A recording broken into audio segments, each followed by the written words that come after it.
This black woman says, all the black women feel, shameful because they're bald.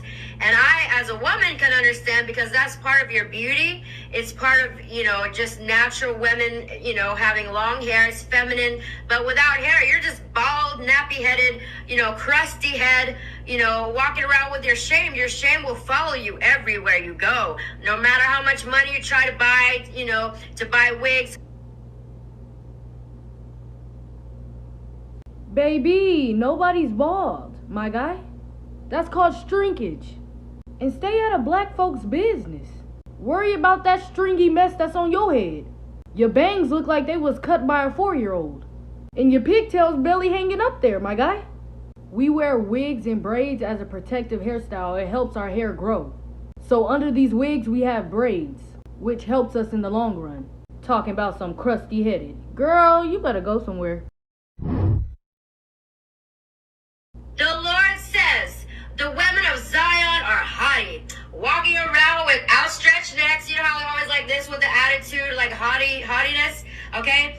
The women of Zion are haughty, walking along with outstretched necks, flirting with their eyes, strutting along with swaying hips, all that twerking with ornaments jingling on their ankles. Therefore, the Lord will bring sores on the heads of the women of Zion. The Lord will make their scalps bald. My guy, you just proved that black people are the chosen people of God in the Bible without even knowing it. And you right, God did put that curse upon us. All you gotta do is read chapter Deuteronomy in the Bible. That's why we go through so much as a people, is because of our disobedience towards him. But he was only talking about the arrogant women, because we only cared about our looks. But don't use the Bible to justify why you hate black women. If you racist, just say that.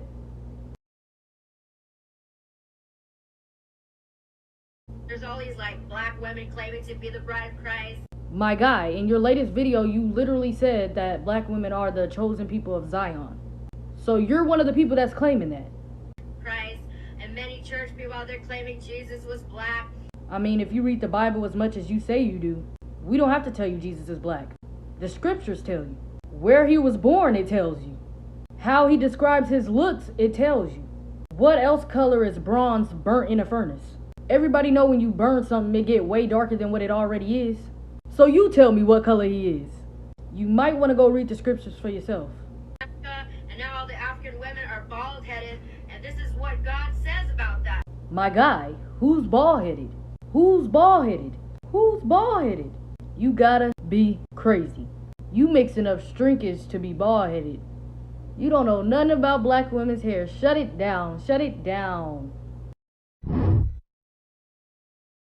When I was making those videos, that was just the demonic spirits from my ex that I slept with, because I took on all his demons, right? Because when you sleep with unclean people, you have the demonic, unclean STDs, sexually transmitted demons. So I became one with him. So then I had the spirit of rebellion in me. So that's why I was saying I was trying to be as profane as possible, vulgar as possible. That's why I was obviously, you could see it was very contrived. Like it was very dramatic and outlandish because I was just acting. Because the spirit in me was angry at God. They made me angry at my own father. They made me rebel against him. So I was saying all these things just so I can be like this, rebellious child, because he killed, Father God killed my ex.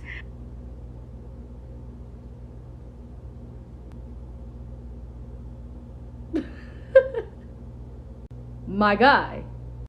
Man, at this point, even Satan confused.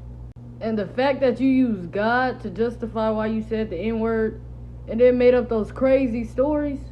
Man, the excuses y'all make up, you just got to see it through, my boy.